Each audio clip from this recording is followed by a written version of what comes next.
Hi, Bob. Newspaper, that guy have a horse, 19 what? 19 or something? 46 when he had hair. By the way, the tape's on. Well, good evening, everybody. I'm Bill Wilson, and it's my pleasure to welcome you tonight to our February meeting of the Devil's Gate History Club. Before introducing our speaker, I have a few announcements. First of all, this is our new lectern that Devil's Gate History Club and the Community Center bought. And so this is our pride and joy now. I think it's a very handsome creature. Thank you. It was shipped to me 4 different times. The first 3 had damage. It was just poorly packed and it had been mishandled. The 4th one, this one, also had some scratches and some scrapes, but I figured we could live with that, and I negotiated a 35% discount. So, this is it. That's making history. Yeah. All right, last month, those of you that attended our meeting at the winery, remember that we said ahead of time that we would send the donations from that night to help the tsunami victims. And I want to thank you for your generosity. We collected $80 that night, and it went to Oxfam America, and I think that's a wonderful thing that you all did. So thank you very much.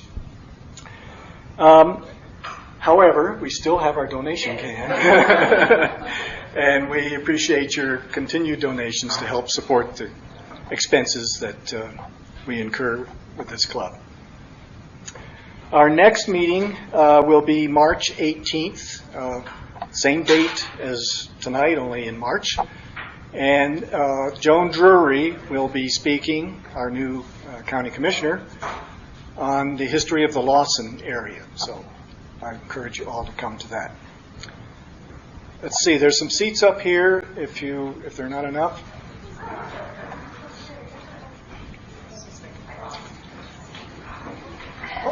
One more announcement, and that is that our steering committee for this club will be meeting on April 2nd to plan next year's program. And so I urge you to think about, if you have any ideas about who you'd like to hear, or if you yourselves would like to give a talk, please contact me or Gary or Bob or Mary Clark and pass on those ideas before April 2nd. Okay, now to the serious business of the night. It's my pleasure to introduce tonight's speaker, my friend Bob Primus. And I can't think of another person who is more qualified to talk about 50 years of jeeping in Colorado. Well, he at least has one qualification. He's more than 50 years old. Bob began coming up to Georgetown in 1950 with his bride-to-be, Connie. Connie's parents, as most of you know, had a cottage here in Georgetown, and they would come up. This was before they got married, and then got married at the end of 1952, and that summer, 53, they started on these Jeep excursions with Connie's parents. Now, I remember Bob telling me that on those excursions, he was always the designated driver. And I think I know why. Now, he told me one reason, but I'll tell you what I think. This is long before there was ever such a thing as a GPS instrument. And Bob Primus, then as now, has a built-in GPS in his head. He has an unerring sense of direction. He knows geography as well as anybody I can imagine. If he travels somewhere, I think a map gets imprinted in his brain. He knows Colorado extremely well, and this serves him very well when he goes to the visitor center as a volunteer, and people are always asking, how do you get to so-and-so, and how far is it, and how long does it take, and what highways do I take, and he's got all the answers. It's great. Well, the Primuses moved to Georgetown full-time to their new house in 1996. And 3 years later, Bob retired from his job as a representative, a manufacturer's rep. And so that has allowed them to travel even more, including they still have a Jeep, as you know. And so this is the person we need to hear tonight talk about our Jeeping excursions. So it's my pleasure to introduce Bob Primus.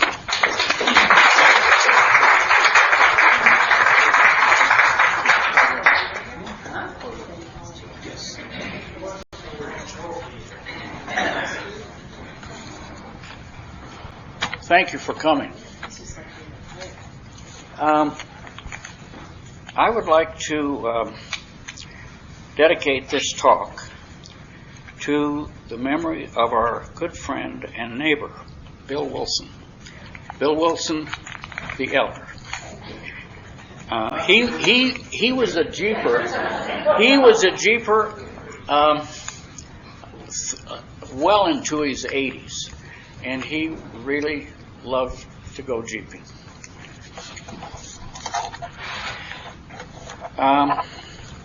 I want to thank Chris Bradley for loaning us and giving us the opportunity to put this on PowerPoint, because this is her personal equipment, and she helped me and helped Connie put this whole program on PowerPoint. And I'd like to thank Connie for manipulating the computer. And so with that, I'd like to start. I think the reason we are really here this evening is because of a Jeep trip up Peru Creek over in Summit County about 10 years ago. 6 or 7 of us from the Georgetown area were looking after our picnic. We were looking at the old remaining structures over in at the mine operation called the Pennsylvania Mine. And it was a very large operation. And when we were talking about the mine and what we were looking at, questions really come up. It's a pretty natural thing to ask questions of one another about what we're really looking at. What did those miners really find? Did they find gold or silver or other precious metals? Who owned the claims? And where did those investors find the money to start this particular operation? And then you ask all kinds of other questions. How much was produced from that mine? And on and on and on. And Bill Wilson, the younger, one member of that picnic group, suggested that we form a history club to learn more about the rich heritage of where we have chosen to live. And hopefully, possibly start answering these kinds of questions. So here we are, 10 years later, thanks to Bill's inspiration. I think we should give a round of applause.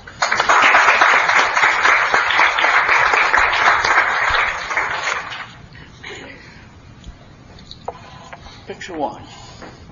Permit me to go back 55 years ago and look at some historical comparisons with our present 21st century. The early 50s was a time when Georgetown had a population of 329 people in 1950, when we could park on both sides of 6th Street, and a time when we would have almost a daily summer light shower, when Leroy would come with his wrecker and pull us off some mountain after a breakdown. and when Henry Anderson would deliver the groceries right to your door. This was also a time when we had the Georgetown Hill Climb. And I think, if I remember correctly, those were just sports vehicles. And that they started from the corner of 6th and Rose, and then on up obviously up the switchbacks to our reservoir. And what they were trying to do was beat the clock to try to shave off those precious seconds during a very dusty and loud run. And it was also a time when we paid about 21 or 22 cents for a gallon of gas. And we had no seat belts, no roll bars. We had rag tops or soft tops. And there were no doors if we wanted to take them off, if we had them. There was no power steering, no power brakes. Now, this first picture, this first photo, Connie and I were up in the Seattle area in this past fall, and we went to an old Army fort, and on the grounds here was this beautifully restored vehicle, and this was, as the picture shows, or the slide shows, it was built in 1942. On the internet, I found an absolutely overwhelming amount of data about Jeep history, which is now currently up to date through 2004. I just used Google and the words Jeep plus history, and it was just overwhelming. I'll just make a couple of comments about what I found in that history. I quote from one of the sources. The original Jeep vehicle was born of necessity and hand-built in just 7 weeks with loads of hard work and genius. War correspondent Ernie Pyle characteristic the Jeep vehicle in this way. It's faithful as a dog, as strong as a mule, and agile as a goat. The bulk of the Jeeps that were built during the Second World War were built by Willys Overland and by the Ford Motor Company. And they produced, during those war years, over 700,000. Where did the Jeep... Where did the name Jeep come from? Well, I quote again. I don't think anyone really knows where the name Jeep came from. One of the more popular theories claims that our favorite vehicle was named after Eugene the Jeep. Eugene was a character out of the comic strip Popeye, and Eugene the Jeep appeared in the Popeye comic in 1936, and about 4 years later, they the Army had a number of prototypes, and but this was really emphasized in a number of things that I read on the internet. They did it practically overnight when it really came down to it.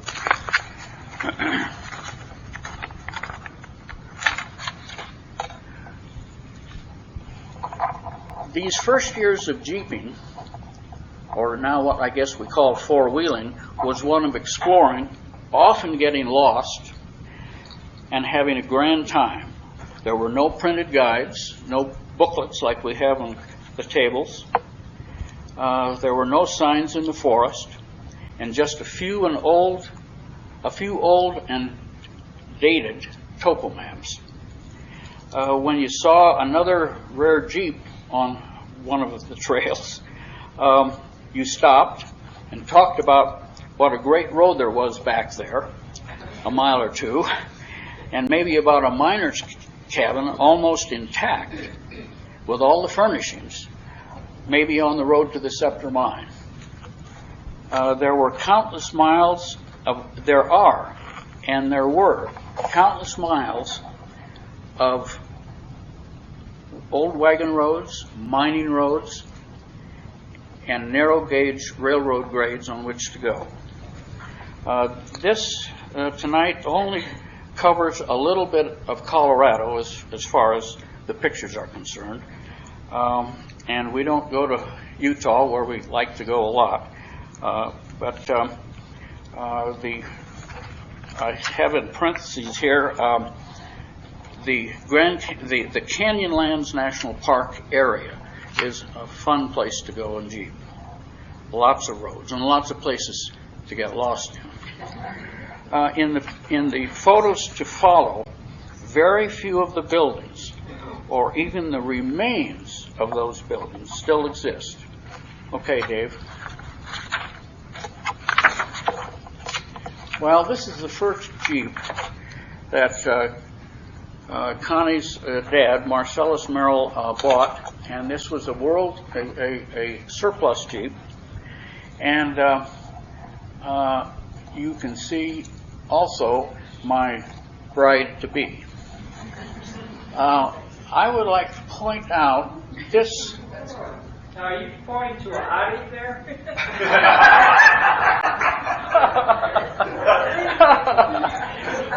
Okay, this road right here is still very visible as you drive around Georgetown.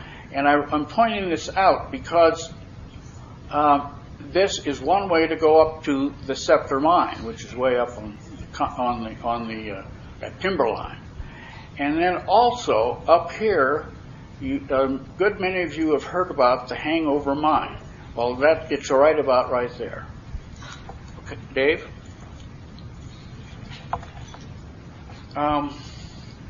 Cinnamon Gulch was yeah. Okay, this man and his wife bought a Jeep in 1950. He was an attorney in Denver, and he lived in a house that's up and very close above where Chris Bradley lives today. And he really introduced the family to Jeeping. Dave? Cinnamon Gulch. Okay, we're going to have this evening a number of mystery photos. I asked Buff the other day because I thought, that I know we hadn't heard of it. I still don't know, and I hope somebody can tell us where is Cinnamon Gulch. I think you ought to say that some of these slides were taken by my father, and he wrote Cinnamon Gulch on that. Otherwise, we wouldn't have known. Does anyone recognize that name? It's not erased. No. It's near George. Because they never went to the San Juans. Sure looks like that. Oh. That area right below Jones Pass. It could be. That's a thought. I'll study the map.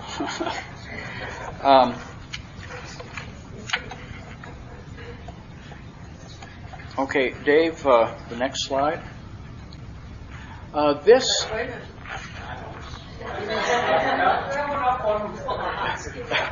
Okay, this was Connie's dad on the left, and Connie, and then Harold Wagner, and this photo and a number of others show no tops, and sometimes the windshield we put down and folded down a lot, and we just didn't have much protection from the elements. Okay. This slide is significant because Barclay Wilcox was the son of Edward Wilcox, who there's a mountain up at Waldorf, south of Waldorf, that was named after him, and this man's father was the entrepreneur of the Argentine and Central Railroad, up from Silver Plume up to the top of Mount McClellan. Okay? Got one of your steps on that. Pardon? Got one of your steps on that Jeep. Go back, David. Oh. One of Marcellus' steps. Yeah, see the Jeep step, I guess you should. Oh yes, this Jeep step. Well, Right there? okay, you can tell here that this is a rigid piece of metal, and if you look on my Jeep as around town the next time, look at that Jeep step. Connie's dad invented a movable, collapsible step to get into the Jeep, because he was wiping these rigid steps against the bottom of the Jeep, and so he invented a Jeep step. So if you came onto a rock or an obstruction, the Jeep step would rise up, and then it would come down because it was spring loaded. That was one of the funny things he worked on. Is this the original step, or is that one of Dad's? I can see it a little better than you can. I think it's one of his. Oh, it was. Okay. Well, then, anyhow, I have the last remaining pair of steps on my Jeep, so look at it sometime. Okay, next. Well, this little boy, was sitting on his grandmother's lap, and it's our son Dave. Okay. He's got his grandmother's hat on. Yeah. There we go. Okay, I don't know where this was taken from. This was Dave again and his grandfather. And does anybody recognize that skyline? It's I just don't remember. Okay. Jeeping party. This jeeping really, it really was a popular thing at the time because no one else was doing it. It was really an unusual situation. Yes, that's me. And look at all those women. What a It's Lori. Five. Well, you know. I think they are standing on the other side. Yeah. You know, I don't think anybody will believe me, but one time we had, because they were all standing up in it, we had about 8 people in the Jeep, and it wouldn't be legal. Designated driver, then? Pardon? Were you the designated driver then when you had 8 people in that? Yeah. He said he always was. Okay, Dave. This is the first Jeep. That's car wash. Connie, right? That was an automatic car wash. Dave. This was a picnic, and I'm going to let Connie talk about our picnics. Well, it was a typical picnic, and Bob said, what did we have? And a lot of this was the Mrs. Wagner kind of planned the food. She was a good cook. And so I wrote down things that we often had. We had hamburgers and Spanish rice and fried potatoes. She did those over the fire. Cottage cheese with chives. Henry's cheese. You all know Henry's cheese. Fresh fruit. Homemade cookies, and then sometimes Dad made the coffee, which was a disaster. In the old cowboy way. But with the eggshells? Yeah. Okay, Dave. This picture was taken in 1966, and it was just prior to the construction of I-70. Okay. This is. Well, that, you know, one of the first photos I said this is the way to the Scepter Mine. This was really where we parked the Jeep, because to go up to the hangover, to hike up to the hangover. And there are a number of, just a couple more pictures of this mine itself. Dave? Just another view. By that time, I don't know whose red Jeep was that. I think that was the Wagner's. Yeah, I think that was the Wagner Jeep. Okay, next.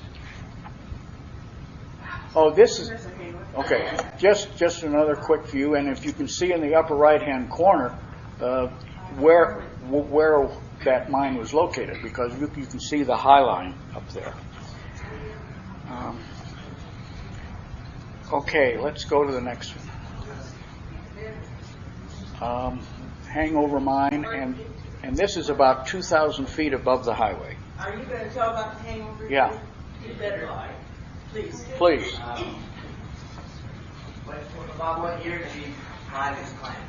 Well, I think he bought this Claymore, 50s? I think the very late 50s, and So anyway, my grandfather used to sit in his front yard and look for bighorn sheep on Republican and Democrat mountains, and he saw this glistening up there at the same time every morning, and he asked some of the old timers what that was, and they said, well, that's Dutch Joe's mine. And he says, well, I want to go see it. And so they walked up there, and he found this mine cabin stuck up on the cliffside up here, and it's literally blasted out of the granite rock face, so the back wall of it is vertical, and then there's 3 other walls to the cabin. And so then he looked and he tried to identify where it was, and he bought 3 mining claims up there for back taxes in about the 50s, I think. And then he called it the hangover mine, not because it had anything to do with drinking, but because it hung over, because that slope, it's hard to tell there, but that slope is extremely steep. And so he called it the hangover mine, and he roped my father into hauling bags of cement up there for the floor and all sorts of stuff. And he had a great time with that, and a lot of you maybe have seen some of his mine stock that he distributed, and so my brother and I got those claims. I do that religiously every year. I think it would be interesting enough. Yeah, I know. Who here had own stock in the hangover mine?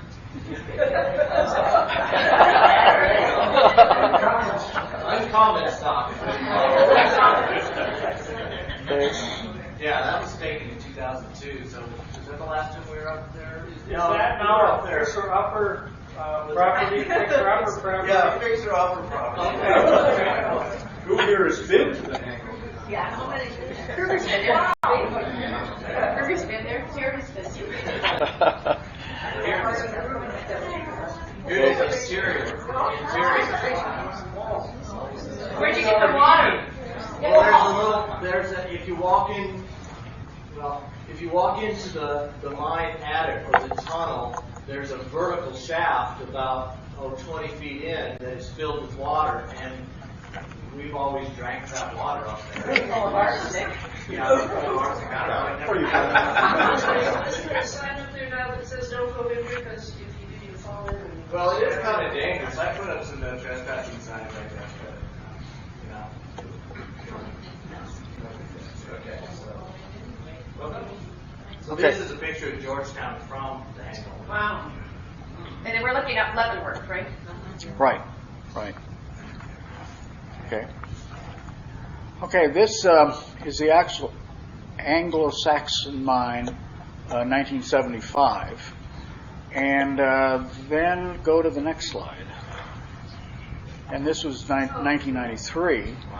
And since then, on a current year basis, not very much of what we're looking at is viewable anymore.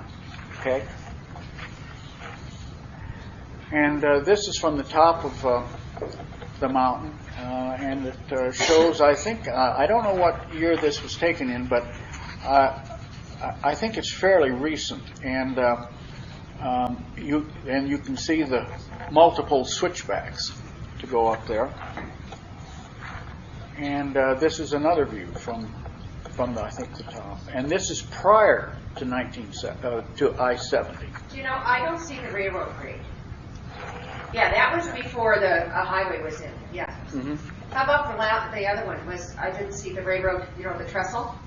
And that one is, Oh, it's That was gone. since the trestle, because I took a picture before. You wanted to go back to that other picture, Dave?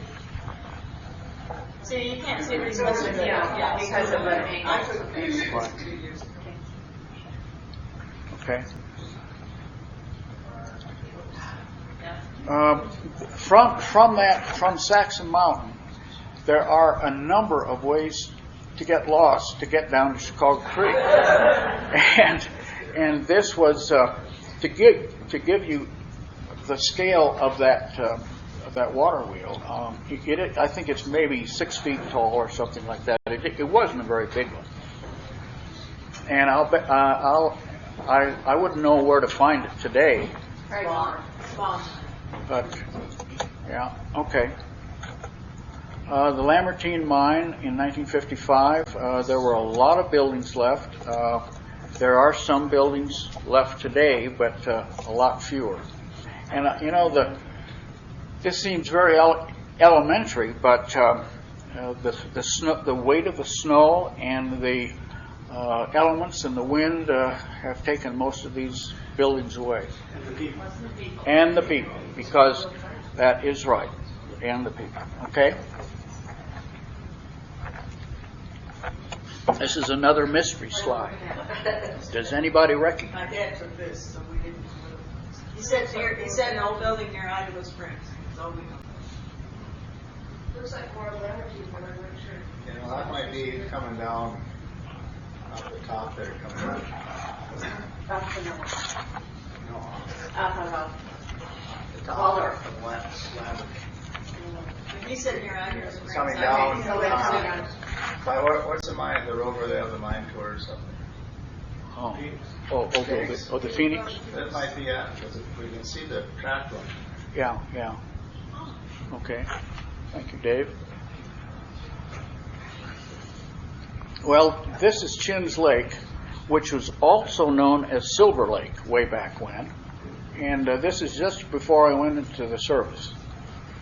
Next. As you can see, look how clear the water is. Okay.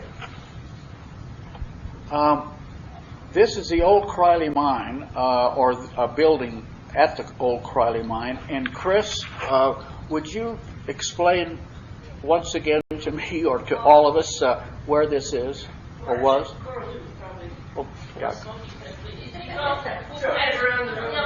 you can take off right there like you're going to Silverdale, but instead of going down the road toward Georgetown, Silverdale, then you take the other road and go back up, and then you go up a very steep hill, and it's near what we call the old swimming hole, which you now can see almost from Winella Pass Road. But they had this cabin up there for years and years, smoking. It'd be the switchback just underneath Green Lake there. Oh. Just across the street there. But I don't think there's anything left in the building. Yeah. Okay, thank you. Okay, next. This is an interesting shot because this is Barn Gonella loading hay to dump in his barn. And you can see in this picture, and you can see in this picture also that the windshield is folded down, and as I mentioned a while ago, that we did a lot of that. Okay. I wanted to say we got that first Jeep off the top of Argentine because these guys were jeeping up there and it went off the side and they couldn't get it up, and they told my dad, if you get enough cable to get it out of the valley, you can have it. And wow. So Wow. we rounded up all the cable and got a wrecker, and that was our first Jeep. Oh, that's. So that's your Jeep. That's our Jeep. Is that your mom, Sally? No, it's my brother, Eddie. Oh. I never met him. It's a great route. That's a great That story. was what we called the haystacker, and we used to stack hay in the meadows with that, and sometimes we put it in the barns with that.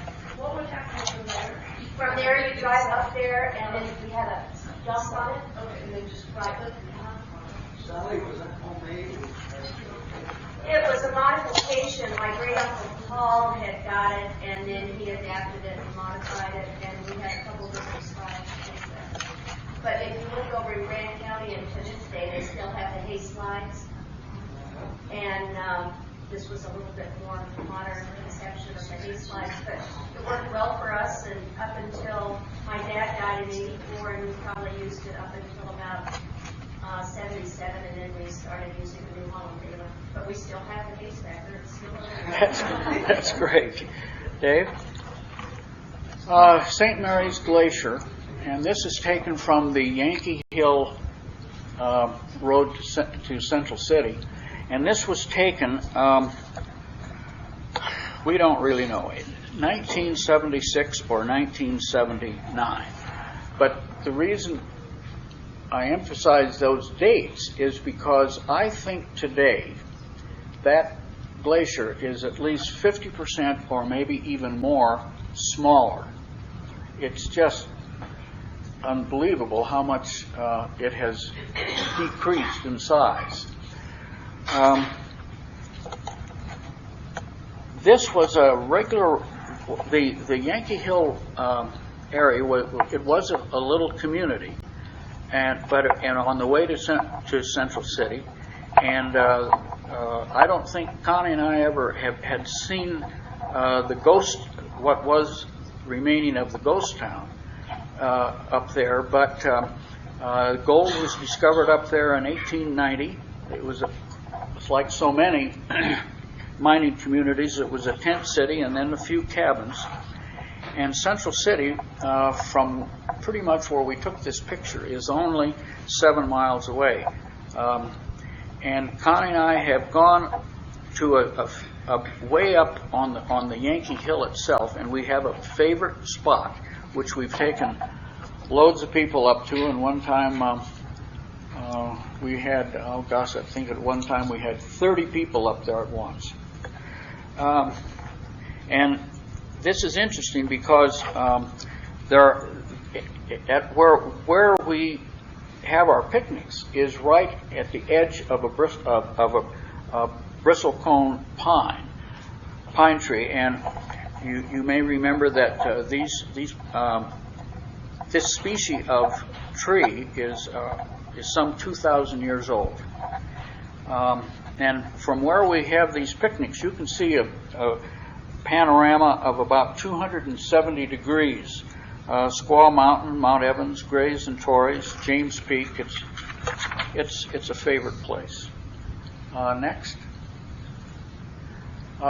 This is on one of the roads to Central City, and it's a quarry. It was a quarry of quartz. Okay. Well, this is a photo in 1957, and this was taken on the railroad. This was the railroad grade or bed on the Argentine Central Railroad. And as many of you know, and probably picnicked at Pavilion Point, where there was a pavilion partway up Leavenworth Mountain on the way to Waldorf. And from the top or near that, the Pavilion Point is a really wonderful view of Silver Plume and up to the Divide. And when we were first jeeping, or when we found an obstruction where you couldn't pass because of the rock formation. So we really wanted to be able to drive all the way out to the point. And so I guess both of us, Connie's dad and I, bought some dynamite. I think we had 3 sticks. And so one day we went up there, and Connie's mother and Connie were really upset with us. Bumping around with this dynamite. And so we set the dynamite and shot it off, And where this point was, or where this obstruction was you could look right down at a steep angle into what now is, of course, the Guanella Pass Road. And, you know, if we did that today, we'd be across the street here at the jail. You got rid of the rock. It did get rid of the rock. And sometime... Is that still where there's still a slide, where it's difficult to get to? Is Yep. that where it is? Yes, it is, exactly. It's still narrow there. Yeah, But it is. Okay. Now we go up to the Waldorf area. And when we first went jeeping up there, it was slow going because there were many railroad ties that were still existent, or they were disintegrating. But you went up over and up and over and up and over. So it was kind of a slow trip in those first days. Next, please. This is at Waldorf, and this is part of the mill. And Coralu, or does someone have maybe more of a memory than I do on what this specific building was? Yeah, I can't quite see. I mean, I'm not getting a very good view of that because it's in the shadow there, but it doesn't look like the mill, but it has to be because it was that large a building. I have a picture of the mill at home from my Brownie camera, and it shows it. I don't know, I don't quite see that. That's why I'm having a hard time realizing what that is. What is it? Yeah, it's really hard to, I can't quite tell. I'll show you my Brownie camera one.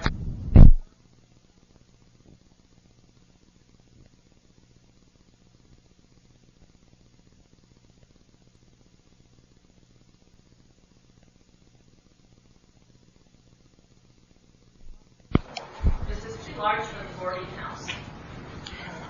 But just before we leave this one, this road right here is on the way to Argentine Pass. Okay. This is, I think, another picture of the mill. Now that looks like to see that's the mill, but Yeah. the other one I couldn't quite figure out the shadow. Okay. This is taken obviously from within one of those old dilapidated buildings, but this was Main Street. You can't see but two buildings, but Main Street ran all the way through here. And if I remember correctly, didn't the railroad, the tracks, go right here? Okay. Next, please. These are just some alpine flowers, and we used to go up a lot about the first week or so of August because of the alpine flowers, which are just, to me, they're just beautiful. Next, please. And that's on the road, and as you can see, there's still probably too much snow to keep going on up at that time. Next. That's what is just such a wonderful view. When you get to the top of that Argentine and Central Railroad, you're at about 13,000 feet, and as you can see, it's an absolutely gorgeous view of these peaks. And you can see a trail here, and go ahead, please. This was in 1991, Rocky Mountain goats, and as you can see, they don't seem to be spooked like bighorn sheep. Okay.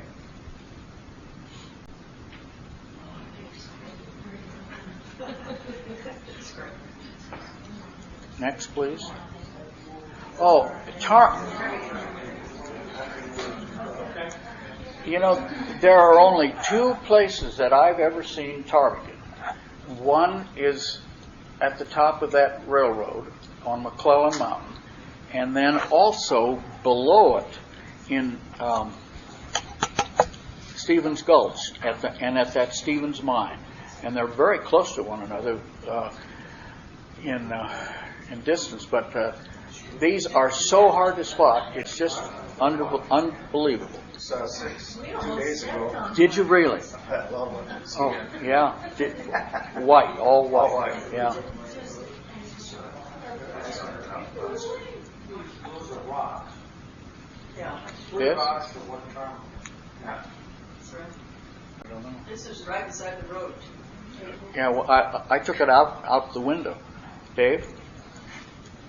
Naylor Lake is just off of, as you know, the Guanella Pass Road, and that's a private lake, but then there is a trail up to Murray and Silver Dollar, I think, and they're high alpine lakes. Okay, that as you leave the interstate today at the Bakerville exit, and on the way to the trailhead to go to Gray's and Torrey's, I don't remember if this is still existent. It's still there. Somebody's Somebody living living there. in it. Oh, really? Really? Because they're pretty Okay, so it's still there. Yes, it's called the Josephine, and I don't know if anybody else was up there last summer or not. That one stretch right next to it is getting entertaining. I really got washed out last spring. Oh. And somebody's been up there doing work on it. It's entertaining. That's just one of many pictures I've taken of that, and it was a beautiful day. Next. Okay, this is a picnic on Peru Creek, which starts, that Peru Creek road starts, as you may remember, very close, within a mile of the little town of Montezuma. And Connie, if you would tell everyone about this particular picnic. Oh, well, we took some of our, this woman in the crowd is one another, Geraldine here. My father's sitting in a chair way over there. And some of their friends who had been jeeping for many years, and they were by now in their 80s, so that's why we took a table and chairs and everything, and took them on this kind of last jeeping trip. Okay.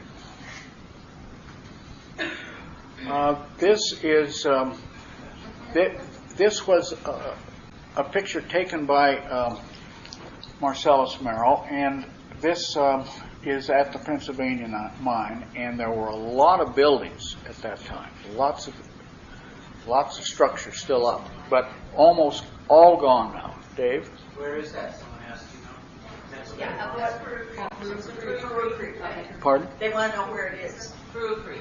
Oh, well, okay. I mean, the Pennsylvania mine is on Peru Creek. Okay, yes, the Pennsylvania mine is on Peru Creek, and as you go over Loveland Pass, and you come down really to the bottom of the pass, right there is Keystone, and there's a turn off that U.S. Highway 6 to the left, and you go past the parking lots of the ski area, and then you drive up that road to the little town of Montezuma, and one of the major offshoots of that road is well, I'm going to stop a minute. From Georgetown to Leadville, there was a old mining or wagon road, and it went over Argentine Pass and then on down Peru Creek to the road I've just described. And it's really a fun place to go because you can still see very well the old Argentine Pass road, and how anyone ever came off that alive, I just don't know. And how women in their finery went to Leadville from Georgetown. You just can't believe it. That wasn't the only route, though. Oh, no, yeah. That was just one. You are correct. But it was the major one And it was the one the state poured all their money into because all the mine owners from Georgetown up to Waldorf lobbied them like crazy and said, no, really, this is the best road. I can't remember how much in territorial dollars to build that up. When was Argentine Pass closed? Washed out? You know, Coral? Well, I don't know. I do remember the story that you were saying. Your dad picking up that Jeep. So it's been probably since you got that Jeep that they decided that they would close it. So I would say 50s or 60s. Yeah. Have you skied over that? Have you taken that trip over that Montezuma's Revenge or whatever? Have you skied over that? No, I've never skied it, and I've never taken a Jeep over Argentina. But that is the route. Don't they use that for Montezuma's Revenge? I don't know. I think there's a. It was a cross-country race. It's a cross-country race just from Argentina to Montezuma. I don't think so. I think They did Montezuma up over Webster. yeah, right over West. Okay, I thought it was Well, over they came over that into Waldorf. They called it Montezuma's Revenge, and it was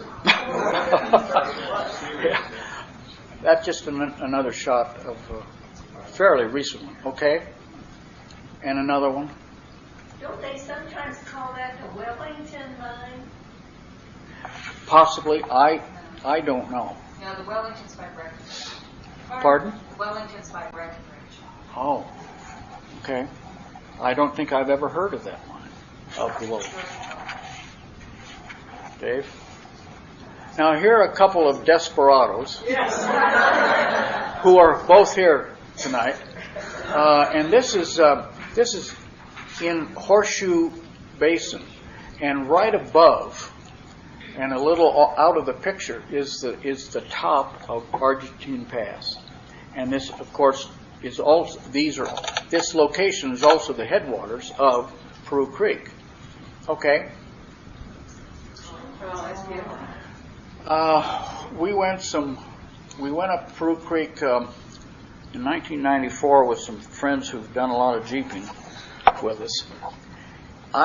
We have never seen as many columbine as we saw here. There were thousands and thousands of plants, and it must have been a really good moisture year to produce this. Okay.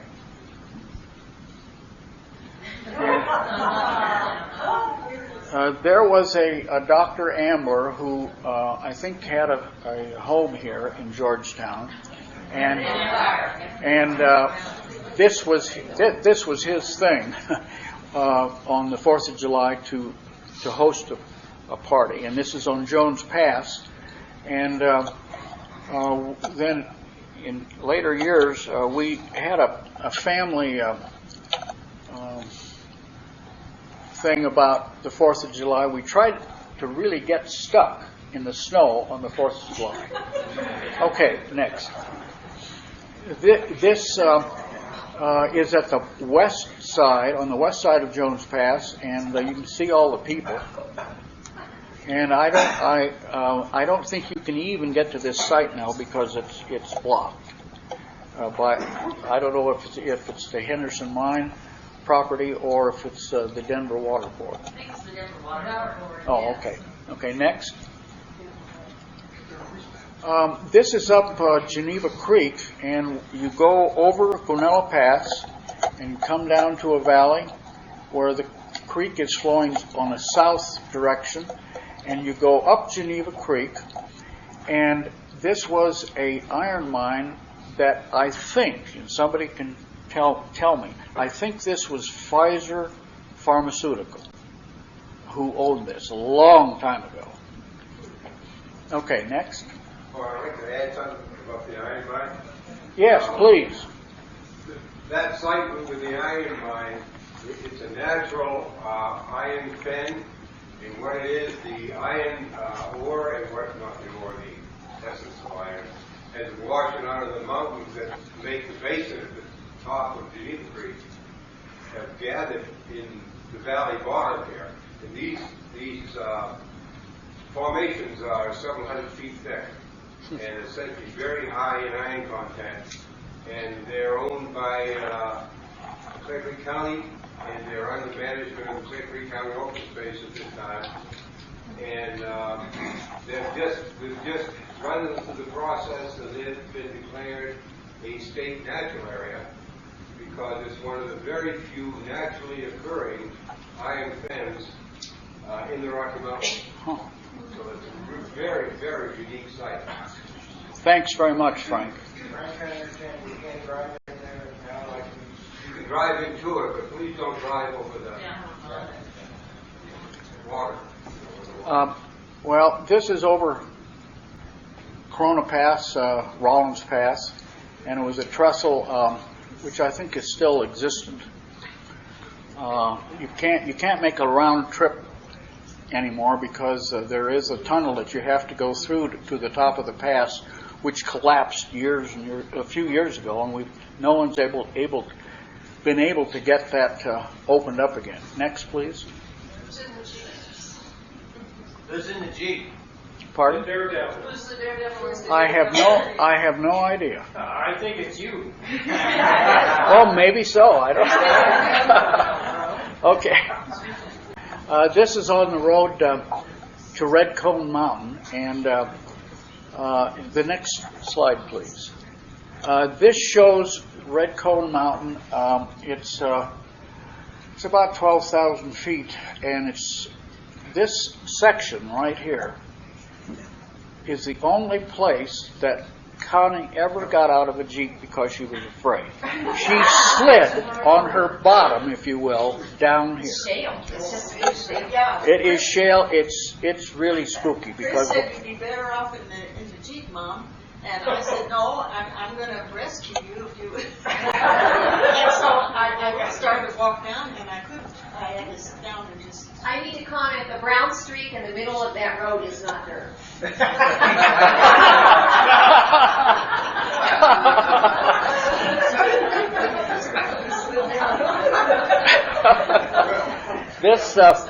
This is the east side of Mosquito Pass. Mosquito Pass connected Fairplay, or does connect Fairplay and Leadville.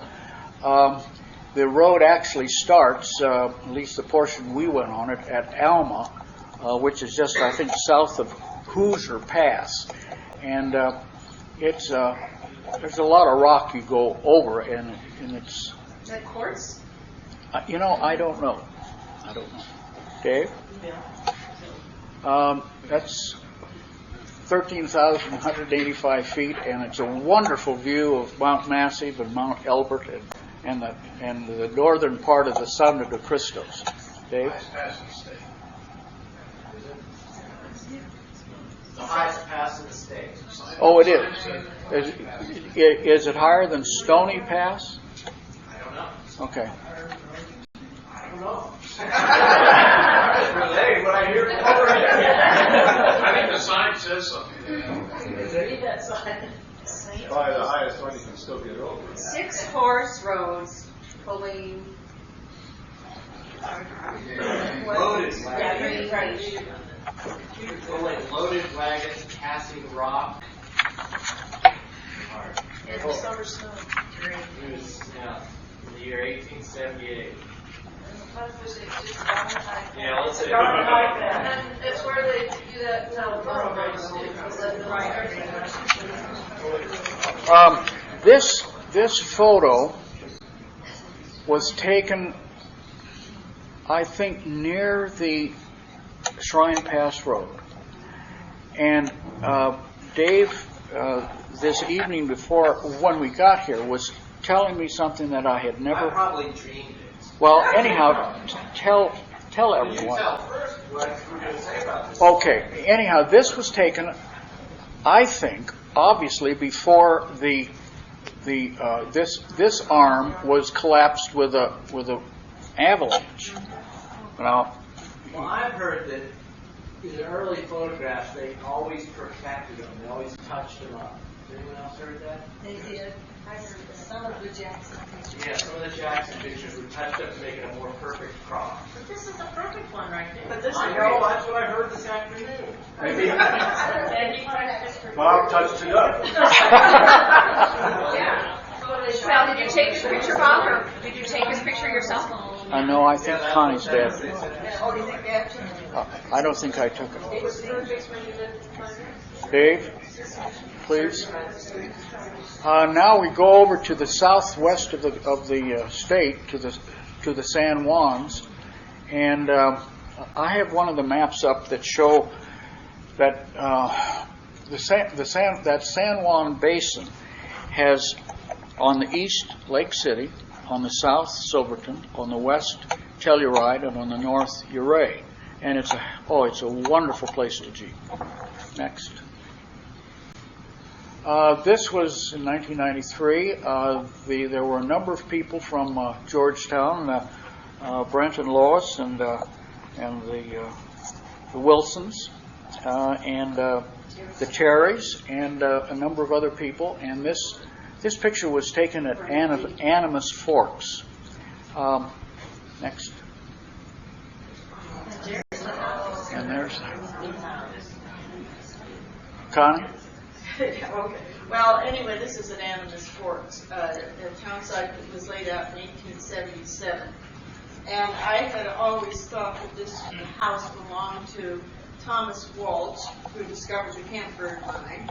And but I was doing a little research in Sandra's book, which we have a back there, and she said that there's no evidence that this was a Walsh house. But it's always called. It's always called the Walsh House. It's very good. It's pretty nice to call it that. And his daughter, Evelyn Walsh McLean, owned the Hope Diamond, and which we've been hearing about recently, because discovered that it was related to the diamond in the Ancient Crown. But anyway, the rumor or anything was that she lived there while writing her biography. But whether that's right or wrong or not, it's still a neat little house. Big house, really. Just one quick comment. That Campbird mine, that's just about 6 miles from Ouray, was producing $95,000 of revenue a month. It was a hugely successful mine. And that was Thomas Walsh's. And that mine produced $27 million in 1960. And just equate that to what it would be today. Was that 1960? 16. Okay, next, please. Oh, here. Next. This, I think, and Brent, I'm going to ask you, do you think this is the Campbird mine? I mean, where you take off to go to Imogene Pass? It could be, but I can't remember those buildings. Well, I can't either. I just don't know. I think that might be on. I think it is, but I'm not sure. It's right up there at the top of Imogene Pass, though. Isn't that right there at the top of Imogene? On top. I don't mean the top, but I mean on the, it's on that road. up toward the top. I don't That know. might be down on the road going up there on the highway. Okay. Highway. This is Ophir Pass, and you can see how narrow the road is. That's how narrow the road was all the way over from Red Mountain Pass to Ophir. And the next one, please.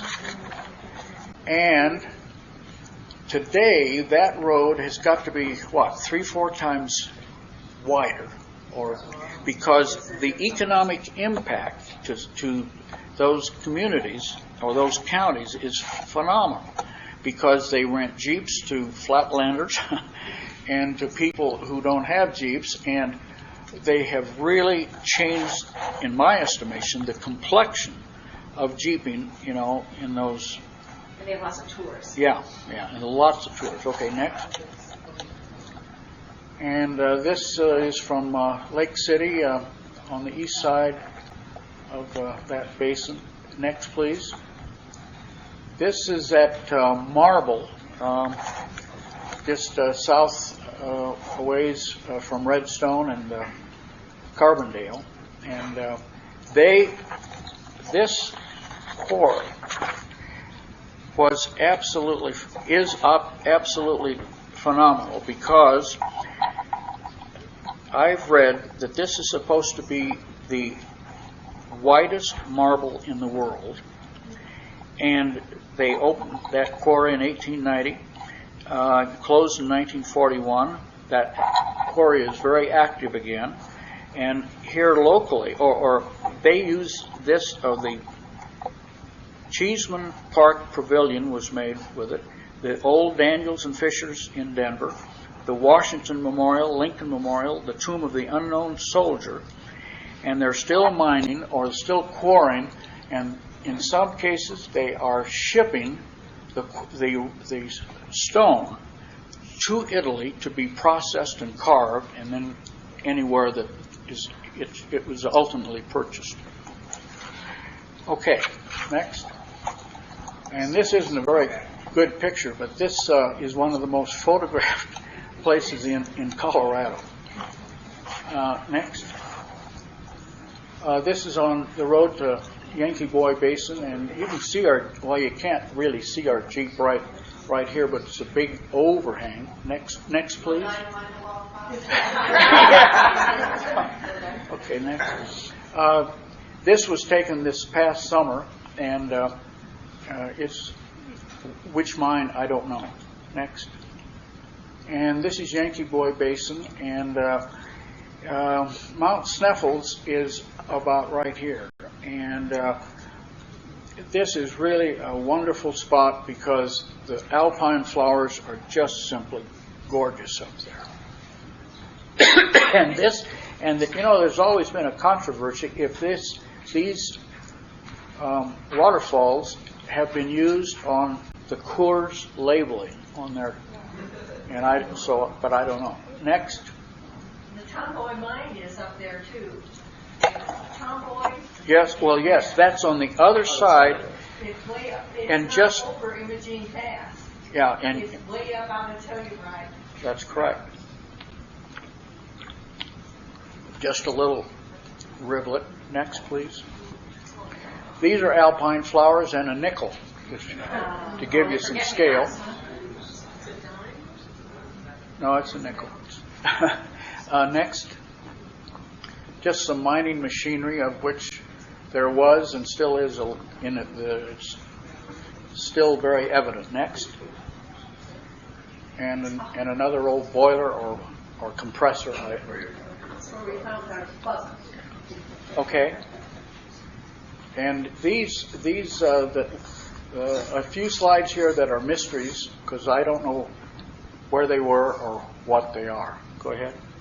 If anybody knows, we want Yeah, please. Don't those look like those places over there on, where's that other mine? St. John or no? They're redoing. Coraloo, I just don't know. Next. And that's in the San Juans. Old stamp now. Yeah. Next. And that's Chris, who's on the front row tonight. And I don't know where this was taken. Where were you, Chris? I don't know. Is that Pardon? That may be the old school in Steamboat. That was where my father went to school. I just said I think you're right. Oh, really? Steamboat? Okay. That's Steamboat. Okay. Next. And again, I don't know where this is. That's after he graduated with his dynamite stick. Right. Okay. Next. Oh, and there's. That's an outhouse. Yeah. 3-holer. Well, now, like Chris said the other day, that's father, mother, and child. Next. And I don't really know, but I wonder if this isn't lizard head. Does that make sense? What do you think that is, Bob? Lizard head? I don't know. Or is it over by Telluride? It could be.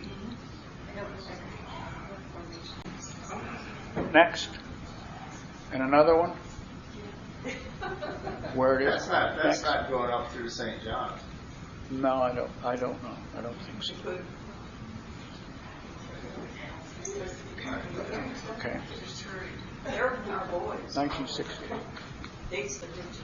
Okay. I thought you were supposed to keep us out of structures like that. No, when we wanted a picture, we do allow it. Next. What's the size of that timber?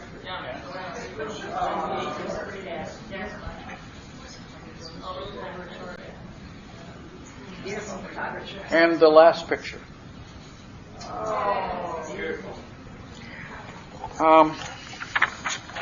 There is one map on just above the table, which I just want to take 10 seconds to talk about.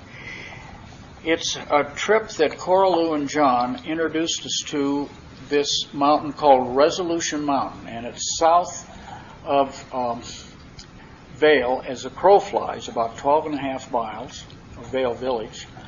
And it is the most wonderful location to see a 360-degree panorama of, as you can read by my little write-up that I've attached to it. It's just a heck of a place. And when we were there, in what was it, September? It was a very windy day. But I'll tell you, I'm going back there with a tripod and take a panoramic shot all the way around. It's just a wonderful place, and there are a few copies of how to get there, or you can talk to me sometime. So that concludes my thoughts on jeeping. Thank you.